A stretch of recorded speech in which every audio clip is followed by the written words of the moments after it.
La première question que je voulais te poser porte sur les techniques de thérapie en état modifié de conscience que tu utilises depuis une vingtaine d'années. Est-ce que tu peux nous parler un peu des différentes méthodes que tu utilises? Oui. Donc, je pratique effectivement la thérapie qu'on dit transpersonnelle.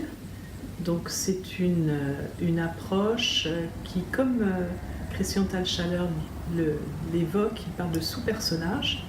Ben, c'est un peu la même vision, c'est exprimé autrement, mais c'est la même vision, c'est-à-dire qu'on incorpore, on introjecte nos parents intérieurs, les gens que nous aimons vivent à l'intérieur de nous, nos ancêtres vivent à l'intérieur de nous. On a déjà, je viens de l'analyse transactionnelle aussi, donc j'avais d'abord vu qu'il y avait le parent, l'adulte et l'enfant qui vivent à l'intérieur de nous. Et puis le transpersonnel, ça s'élargit jusqu'à pouvoir concevoir qu'on porte l'humanité à l'intérieur de nous-mêmes. C'est pas un problème. Ce qui est un problème, c'est quand les besoins de ces personnages qui vivent à l'intérieur de nous tous sont en contradiction avec mes besoins en tant que personne.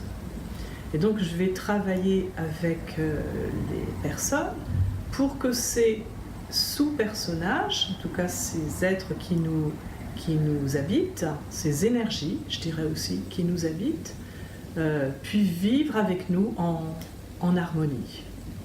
Voilà. Donc, dans le courant du transpersonnel, c'est comme si, schématiquement, on pouvait amener nos parents intérieurs en thérapie, ou nos compagnons, nos compagnes, les personnes importantes de notre vie, les amener en thérapie, et de regarder, nos défunts aussi, et de regarder ce qui a besoin d'être nettoyé, d'être fluidifié, pour que l'amour puisse recirculer sous tous les plans. Voilà, donc ça c'est l'analyse transactionnelle, c'est le transpersonnel, je viens de ce courant-là.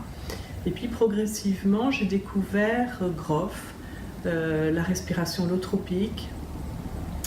Et en fait, ce qui me passionne, c'est les états élargis de conscience.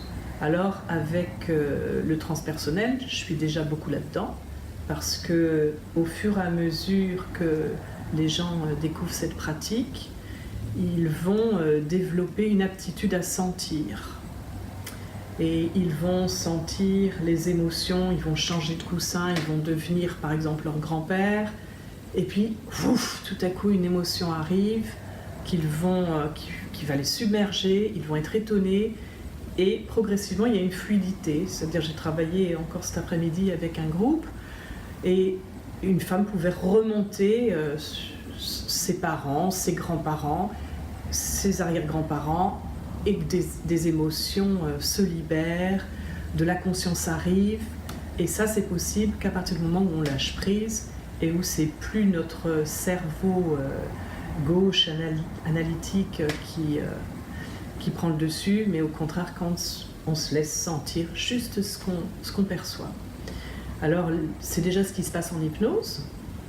Là aussi on apprend à sentir, à s'ouvrir aux perceptions qu'on a, aux impressions, aux images, aux mots, et on découvre que finalement on a un potentiel inouï à l'intérieur de nous qui est généralement pas accessible, et que ces différentes techniques permettent de rendre accessible. Alors la respiration holotropique est une autre technique d'hyperventilation qui permet aussi de vivre des expériences avec des états élargis de conscience. Alors c'est notamment, on va beaucoup avoir accès aux mémoires de notre corps. Alors ça peut être des mémoires de cette vie-là, de ce corps-là, mais je peux avoir accès à plein de mémoires.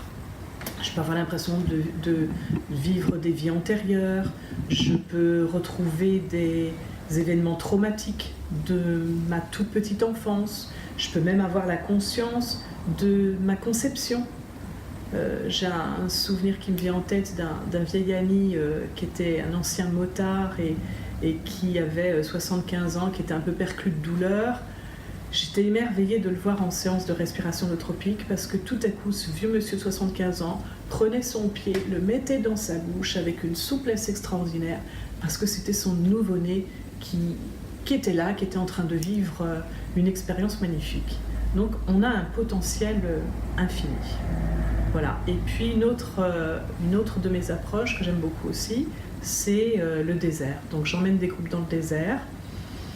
Le fait d'être dans la nature et dans ce lieu très particulier qui énergétiquement est un lieu très fort, le fait qu'on vive dehors jour et nuit pendant 8-10 jours, fait que nous avons aussi accès à l'invisible, et que l'invisible est beaucoup plus palpable dans la nature. Voilà. Si j'essaie de résumer les différents outils que je pratique. Et puis bien sûr, il y a aussi l'hypnose spirituelle.